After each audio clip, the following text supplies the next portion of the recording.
Hey y'all, Paul back here. We're on part 3 of our Objective and Key Results series. And today we're talking about my favorite part of the process, which is figuring out how do we collect data to measure our key results.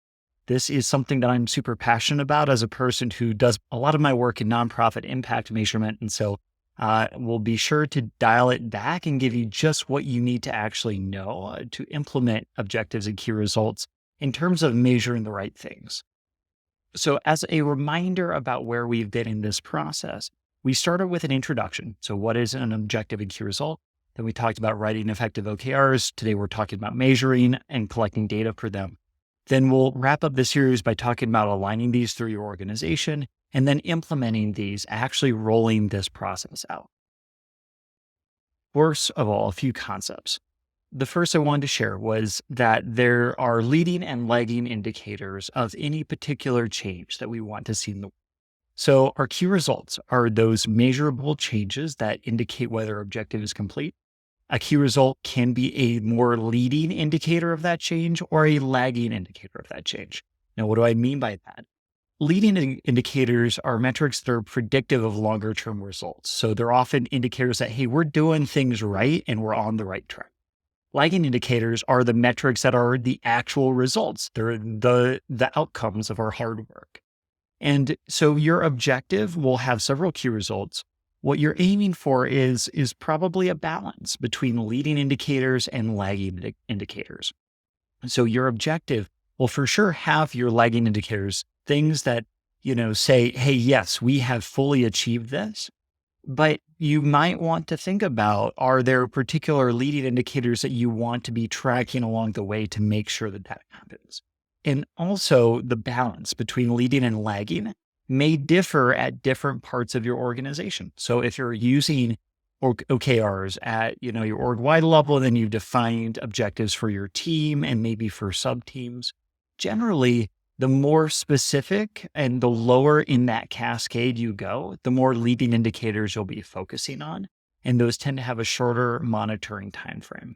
Higher in the organization, you'll probably be more focused on these lagging indicators of success. And these have a longer monitoring timeframe.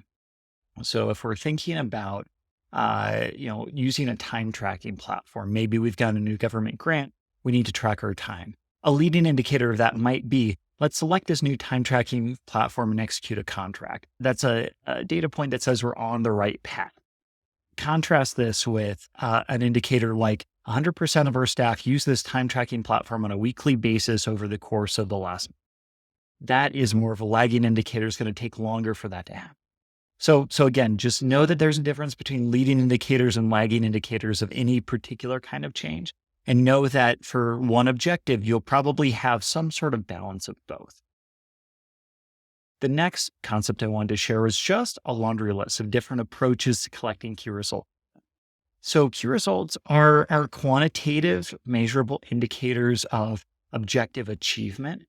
And they typically tend to these more quantitative data collection approaches, but don't discount the more qualitative approaches as well. So some of the more quantitative data collection approaches include getting data from an operational process. Maybe you've got a quality assurance check or checklist of some sort. Maybe you've got some financial results, surveys to clients, surveys to staff, structured observations of folks, data from platforms, websites, or apps, or data even from a third-party tool, like, for example, media monitoring tool. These can be sources for your key result data. But again, don't discount the more qualitative kinds of data. One of the most common, I would say more qualitative kinds of data is achievement of a clear milestone. Like, we have shipped X new technology tool. You don't really collect data from a source. You just know whether that's the case or not. You can check that box. You can also use data from client or staff focus groups, from interviews, research, whether that be third-party research or original sort of ethnographic or market research, open-ended surveys, or even reviewing records or reviewing archives. All of these can be fair game. And so I share this whole wide range to say you don't have to focus only on the quantitative aspects, and it's not just a survey. There are many other ways that you can collect meaningful key result data. Next, I wanted to share a bit more about how to decompose an objective into key results. So key results add specificity to that objective. They help you know what are you measuring. And there are different kinds of measurements, and not all of these will apply. But if you want to sort of brainstorm, okay, what could our key results be? You want to think of the following categories. So these are all different kinds of measurable results. Quantity. So this is how many. Quality. So this is how well. Equity.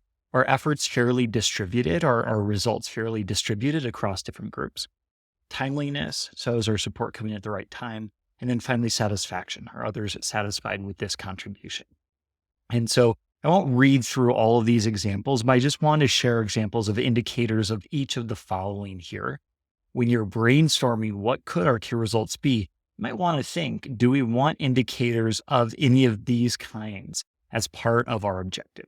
So I wanted to share a quick practice exercise for you. Feel free to pause this video. I want to think about, okay, let's imagine we've got a pretty vague, pretty qualitative objective, something like we want to improve our communications and change management. So what might our key results be for something like that? So I'd suggest pause this right here, think about it for a second, and then move. Assuming that you've done that. So some of the things that I came up with, let's imagine that we want to improve our communications and change management. Maybe we've decided as a team, there are certain decision-making protocols that help us be really clear of who plays what role in a decision. Maybe we want to use those in 80% of our decisions. How would we measure that? Maybe we just take an audit, across our team, have all of our leaders or managers note how many decisions have we made this week? What were those decisions? And did we explicitly follow a decision-making protocol, or did we just make a choice? So then the second key result here, 90% of survey respondents say that change communications have improved or stayed the same. This is assuming that you've got some kind of all-team survey that you can ask a wide range of questions in. In that, you can certainly ask questions around perceptions of communications and change management. So when we're thinking about these and what we've shared before, this first key result, it's more of a leading indicator. It's more of us, having an indicator that we're doing the right things that should lead to the result that we want, better change management. The second of these is more of a lagging indicator. So based on doing the right things, are we actually seeing results in terms of change team perception? Lastly, but not least, I wanted to just share how do you start easily and then progress in measuring OKRs. The first aspect to think about is what are your data sources? So you can start using objectives and key results by relying on existing data sources only, and that's totally fine. You'll often find that when you're defining new objectives, you realize, okay, for some of the key results under these, we actually need to track new data or data in a new way. And so as you get more and more advanced, you can layer on maybe some new data sources. Maybe there are even more new data sources as you get more advanced and you're adapting the different data sources that you rely on over time. You can also flex the amount of leading versus lagging indicators. Generally, lagging indicators are a little bit clearer. They're easier to measure. So often you're starting with some of those. But as you get more and more advanced with this, you might integrate more and more leading indicators that we're taking the right steps that should ultimately result in success. And finally, the frequency. Often it makes sense to start really monitoring your data on a monthly basis. That, of course, depends a little bit on your OKR, but you can increase the frequency of that over time as your team gets more and more comfortable with using these tools. So wanted to share all that. Hopefully that is helpful in thinking about how do we get started measuring our key results. And I hope that you'll join me for the next video where we'll talk about how do we align all of these things across our organization. Good luck, and I look forward to hearing from you.